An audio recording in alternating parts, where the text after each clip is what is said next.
The International Space Station's Expedition 24 crew includes an Air Force pilot who's studying the law, an engineer, a research chemist who used to be an electrician, an Army aviator, a physicist, and a paratrooper turned police officer turned spacecraft engineer. Russian Air Force Colonel Alexander Skvortsov was born in Shelkovo near Moscow because his father's job had brought the family to Star City, a town with no hospital.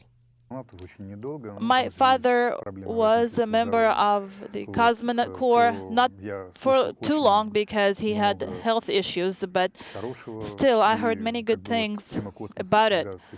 And the idea of space has always been very strong and strongly present in our families. Skvortsov's ambition to fly was nurtured growing up in a military family that moved from city to city and led to what he calls a pretty standard educational path. After high school in Morshansk, he completed study at the Stavropol Air Force Pilot and Navigator School, spent 7 years in the National Air Defense Force, then studied at the Military Red Banner Air Defense Academy. Skvortsov graduated the academy in 1997, the same year he was selected for the Cosmonaut Corps, and started training to fulfill his boyhood ambition. People who have this spirit that makes them strive for discoveries, for research, to go higher, to go deeper, that is something that allows us to do new things, achieve new goals. And this is what humanity is all about.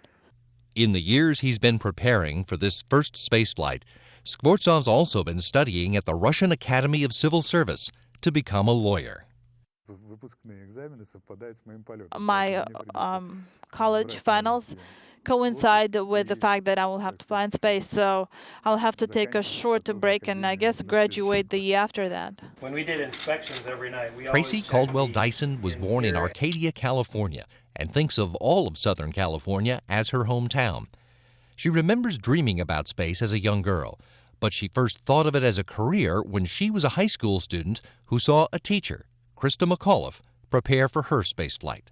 You start to realize that I've got something in common with this person, and if a teacher has the right stuff and a teacher's teaching me all day long, I spend more time with my teachers than I do my parents, then it became very interesting to me.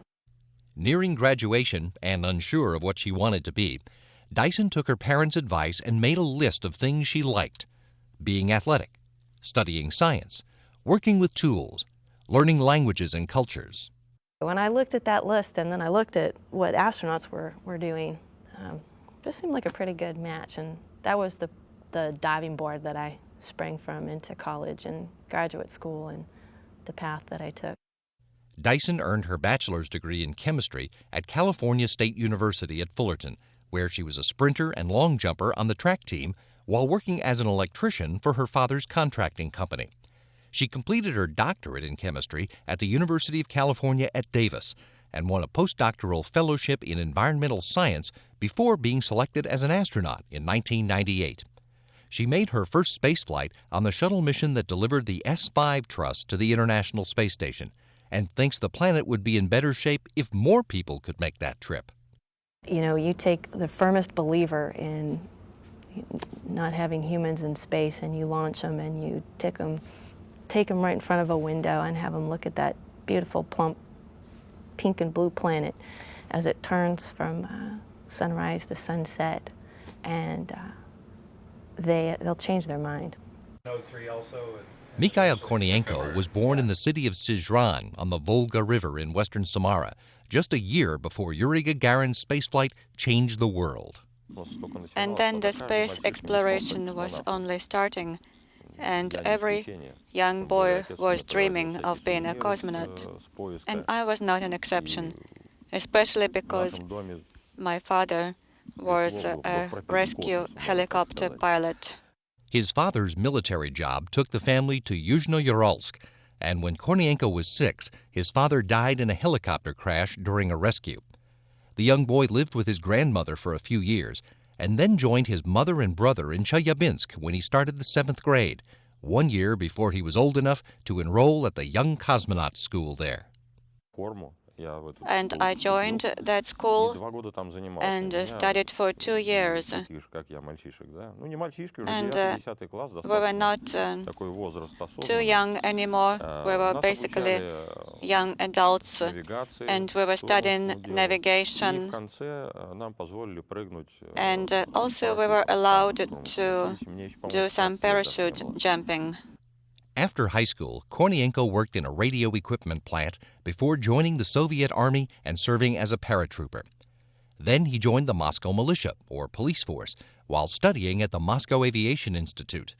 He worked as a mechanical engineering designer before getting on at the Baikonur Cosmodrome as a launch equipment specialist, where for a time he led the team responsible for servicing the Buran spacecraft.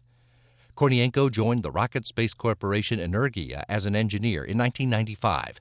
He was selected for the Cosmonaut Corps in 1998 and has worked as an EVA specialist while preparing for his first spaceflight. And of course, we are going to colonize the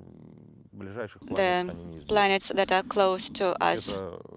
And the mindset of forward-looking scientists and other specialists is that we do have to continue the space exploration, and it has to be human. We have to see the space with human eyes. Colonel Doug Wheelock, United States Army, was born in Binghamton, New York, exactly 1 year before Alan Shepard's Mercury flight, and grew up in the nearby town of Windsor.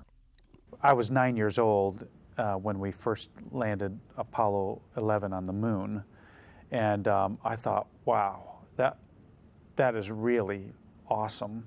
And but I never thought that dream was like way too big for me, because I was just like an ordinary kid in a tiny little town.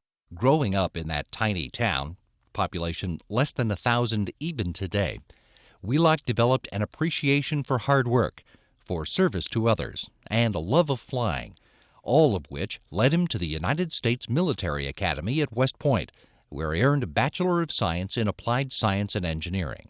I knew that West Point was the top of the list of leadership schools, and I really wanted to experience what it's like to be trained as a leader. It gave me the opportunity to come out and really start right into aviation. Once he was commissioned and spent a year in the infantry. After graduating at the top of his flight school class, Wheelock had postings as an Army aviator in the Pacific and an assignment as an advanced weapons research and development engineer, before earning a Master of Science in Aerospace Engineering from Georgia Tech, and then moving on to the Navy Test Pilot School. When I was able to go through test pilot training and get exposed to and meet different test pilots from various services, and I got to meet some of the astronauts that had formerly been test pilots, and I thought, that's something that I could do as well. I think I might try to do that.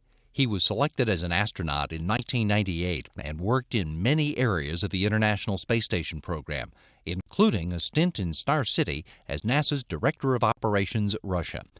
Wheelock made 3 spacewalks on his first flight, the 2007 shuttle mission that delivered the Harmony module and repaired damaged solar arrays on the International Space Station's P6 truss.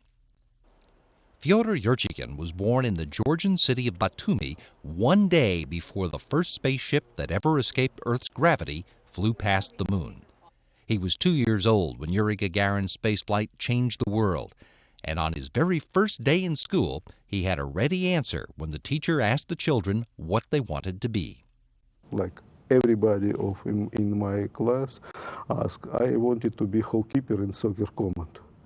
He told me, goalkeeper, it's not profession. I ask you about profession. About profession, I wanted to be a cosmonaut, like everybody. He really did. And he started by choosing to attend a local school named for the designer of the early Soviet space vehicles.